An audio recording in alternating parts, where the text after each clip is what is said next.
Amalan yang ketiga yang disebutkan ibu pak, yang bisa menyelamatkan kita nanti pada hari kiamat, kata Rasulullah sallallahu alaihi wasallam, orang yang memberi minum karena Allah.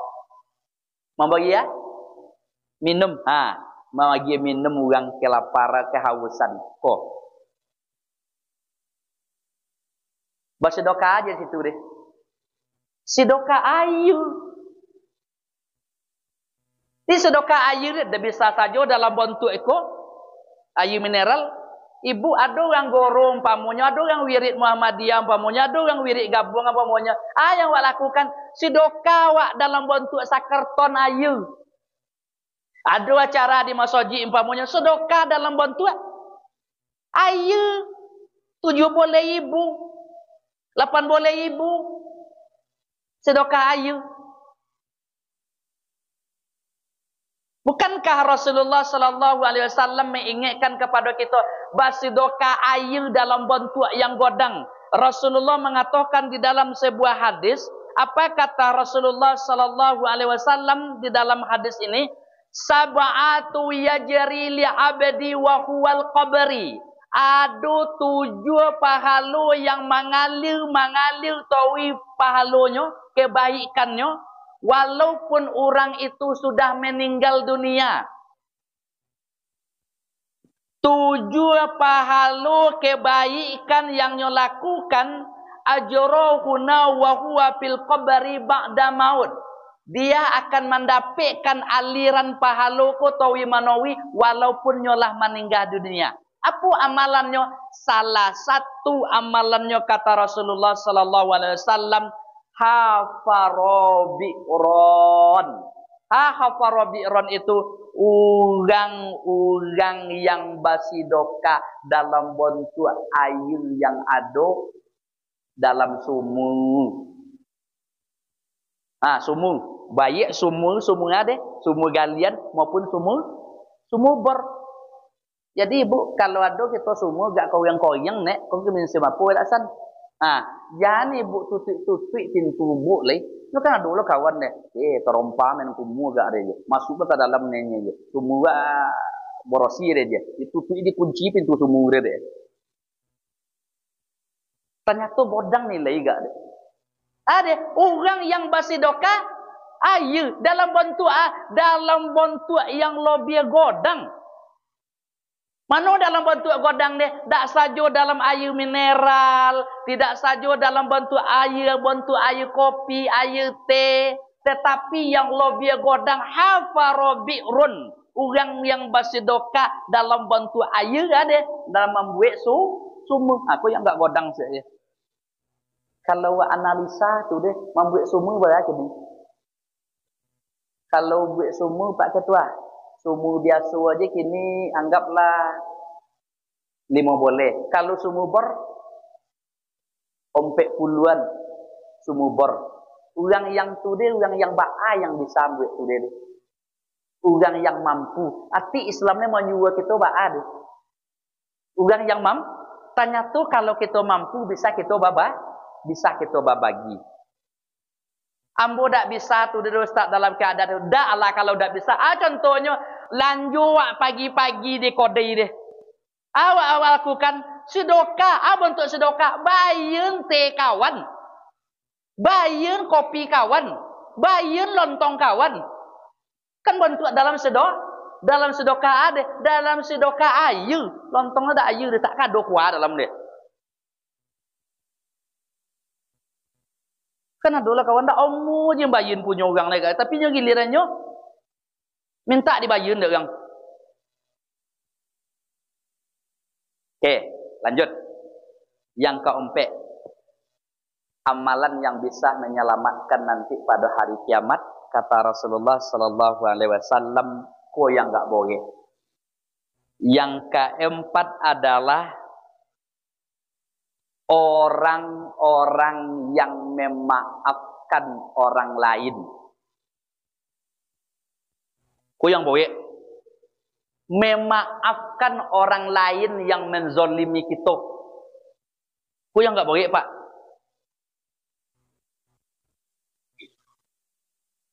Kau nampak dia gak deh? Di saat hari kiamat Allah murka, Allah marah. Di saat hari kiamat nanti manusia dalam keadaan galau, dalam keadaan ketakutan. Lalu Allah memberikan maaf kepadanya. Asa buknya tadi deh. Asa buknya tadi bu. Gara-gara memaafkan orang lain. Termasuk memaafkan anak. Termasuk memaafkan istri. Termasuk memaafkan suami. Jadi kalau salah-salah kemek dia pak anak dia boleh mohon lah. Kok nampak pak anak dia bawa awe ada nontu dia buat bamu aja. Mohon lah. Jadi banyak dia kecil kayak nyolai. Kecil leloknya. Kan ada dia tu dia gere pak. Mohon. Maaf asal kata afa ya'fu afan. Apa makna afa maaf itu? Maaf kan bahasa Arab tuh.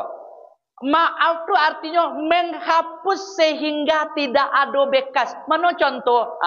Tu bekas yang ada di tonggak tu deh. Tu kan jajak paku deh. Jajak paku di situ kini balubang dia. Baanyo lubang itu supaya nampak, supaya hilang. Dia dompol kemudian dia empole lihat. Kemudian sudah tu dicat lihat. Mode tu lah kira-kira maaf dia. Ndak berbekas dia. Iku namboge. Maaf orang yang berbuat zalim kepada awak. Dia ambil pola awak.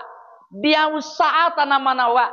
Dia usaha rotu awak. Dizolima badan awak. Dizolima keluarga awak. Iku namboge nang paling parah. Bagi apa nak manggali ada. Inyo kilo bautang aja kawak. Aja kilo bayar.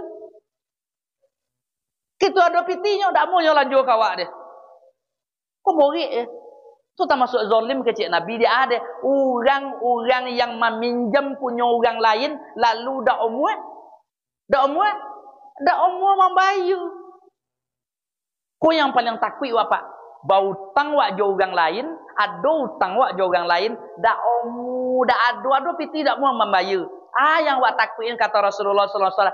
Nanti seseorang itu kalau meninggalnya, matinya, ada hutangnya, lalu utang tak dibayar. Kata Rasulullah, tak akan pernah koyang kulit seseorang itu berada di alam kubur kalau utang tak dilunasi. Modang kira pengaruh bu utangnya. Jadi kembali kita agak 3 minit lagi. Ada yang poin yang keempat tadi. Poin yang keempat tadi ibu. Yang menyebabkan kita diselamatkan di hari kiamat. 1. Memaafkan orang lain. Sobuk memaafkan ko akhlak mulia. Awak itu nampak yang borik gak ada pak. Memohon orang ni. Tiada mak. Ternyata awak petang ada buat kajian. Buat ceramah dan tempat mereka beli 20 sebab bisa memaafkan orang lain. 20 alasan supaya dadoko lapang untuk memaafkan orang lain. Di antara perbuatan yang bisa melapang dada kita memaafkan orang lain itu adalah yang pertama adalah ketika kita memaafkan orang lain. Ketika kita bagi maaf orang lain terhadap kezaliman yang kita dapat, lalu Allah akan angkat derajat kita nanti di hari kiamat. Calik sumpah Nabi. Rasul pernah bersumpah 3 hal. Sumpah Nabi 1. Mana koso malun abdin bi sadaqah. Tidak akan pernah berkurang harta seorang hamba apabila diimpaan, apabila disedekahkan. Kalau tidak berkurang, di mana mau deh? Bertambah. Artinya orang yang bersedekah akan diagi rezeki oleh Allah. Kalau dia buat dalam YouTube kita dah modalin tahu. Di situ ada 3 sumpah Nabi kita buat. Dan itu 3 hari insyaAllah oleh Ustaz ya. 3 hari kami upload lah nanti. Yang kedua sumpah Nabi, sumpah Nabi wala zulli ma abdin musliman. tidaklah seseorang hamba itu dianiaya oleh orang lain, dianiaya dirinya, dianiaya keluarganya, dianiaya horotonya, dianiaya harobo dirinya. Lalu pasabbiru, sabar dia ketika dianiaya, dizalimi oleh orang lain. Alaiha illa zadallahu, melainkan Allah nanti pada hari kiamat Allah akan angkat derajat. Siapa tadi dia, Bu? Orang yang memohon orang lain. Itu sumpah Nabi yang kedua. Sumpah Nabi yang ketiga, sumpah Nabi yang ketiga, wala fataha abdin, tidaklah seorang hamba itu meminta-minta, illa baba mas'alatin, tidaklah seorang itu meminta, membuka pintu meminta-minta kepada orang lain, illa fatahallahu alaiha babal faqra, melainkan Allah akan membukaan pintu kemiskinan kepada orang itu. Siapa tadi? Orang yang suka meminta-minta untuk siapa? Untuk kepentingan inyo sugang. Jangan sangkola beko suruh minta masjid, minta impak. Ndak itu deh. Orang yang minta impak untuk inyo sugang. Apa maksud dibukaan pintu miskin deh? Orang yang suka meminta-minta kepada orang lain. Tapi jangan buat salah sangka beko ibu minta kanak itu ndak boleh ya deh. Nyuka orang lain. Meminta-minta kepada orang lain, itu yang tak boleh. Kalau kita suku meminta-minta kepada orang lain, tak ada hubungan karib kerabat kita, nanti pada hari kiamat, nanti kita akan dibangkit dari kiamat dalam keadaan tidak ada daging di badan awak dan di muka awak sengenek pun. Tahu ada, Bu? Minta-minta. Kecuali kecek Nabi ada 3 minta-minta yang dibulian deh. Kau nak minta-minta ibu abuliat minta-minta deh. Tetapi ada 3 minta-minta yang dibulian deh. Mana minta-minta yang dibulian deh? Yang pertama orang yang meminta kepada orang lain, minta kepada orang itu, minta kepada orang itu dalam rangka mendamaikan orang lain. Contoh, Pak Jorong pamonya. Ada warganya gilo bateng ke je ni, garau utang piutang. Koko bateng ke je berdua garau utang. Lalu Pak Jorong buat inisiatif nyo minta sumbangan kepada masyarakat. Warga ambo gilo bateng ke je nya gara-gara utang untuk melunasi utang nan tadi supaya badamai nyo. Nyo minta-minta atau minta yang dibulian. Yang kedua, minta-minta yang dibulian ya, orang yang ditimpa musibah. Tapanggang dek lodo abi horoto lalu bulie nyawa minta-minta, tapi tidak untuk umar untuk memenuhi kebutuhan aja nya. Yang ketiga minta-minta yang dimuliakan itu ibu mana minta orang yang ditimpa miskin, ditimpa kepakiran, iyo bono-bono pakir inyo. Yo bono payah ini. Lalu ada 2 orang yang bersaksi. Inyo bono-bono sulit itu. Lalu boleh nyo minta-minta. Kena dulu deh. Inyo golang ome godeng enggak deh. Onda dulu. Oto ancak lo. Minta lo dana dari. Dana namanya yang turun lagi sana. PKH lah namanya. PIP lah namanya. Dananya. Minta lo dia. Uma bahkan awak coli ada satu tompek ibu pakai autogram lepina baru tu Pak. Tatuli di rumah orang miskin. Artinya minta-minta deh. Aduh awak coli Pak. Omi dia kau dengan tekapa agak deh. Minta-minta lo deh. Nah itu wak tambik hak orang deh waktu dia deh. Jangan hak orang deh wak ambil tambik orang hak orang miskin deh wak deh. Termasuk beko orang yang meminta-minta yang tidak dibolehkan. Oke Ibu Pak, waktu kita lah masuk. Jadi kesimpulan kita, ceramah kita, ada ompe amalan yang bisa menyelamatkan kita nanti pada hari kiamat. 1, apa tadi? Apa 1? Yang pertama? Orang yang pertama, empat amalan yang menyelamatkan pada hari kiamat. Satu, orang yang memberi pakaian karena Allah. Maka Allah akan beri pakaian nanti dari pakaian berwarna hijau dari surga. Dua, orang-orang yang memberi makan karena Allah. Karena Allah dia memberi makan, maka Allah akan memberi makanan di saat orang kelaparan.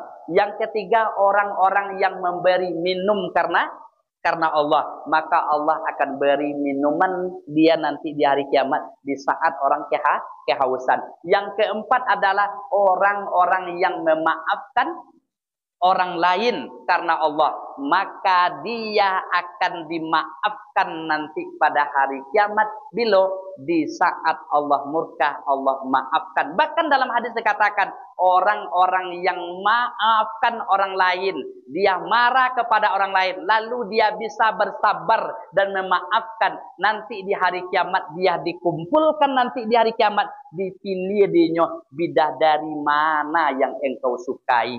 Nah, itu ganjaran bagi mereka nanti, orang-orang yang memberikan maaf karena Allah. Oke Ibu, Pak, karena waktu kita sudah masuk, mohon maaf atas segala penyampaian dan kekurangannya. Kita tutup dengan doa kafatul majlis. Subhanakallahumma bihamdika asyhadu an la ilaha illa anta astaghfiruka wa atubu ilaik. Assalamualaikum warahmatullahi wabarakatuh.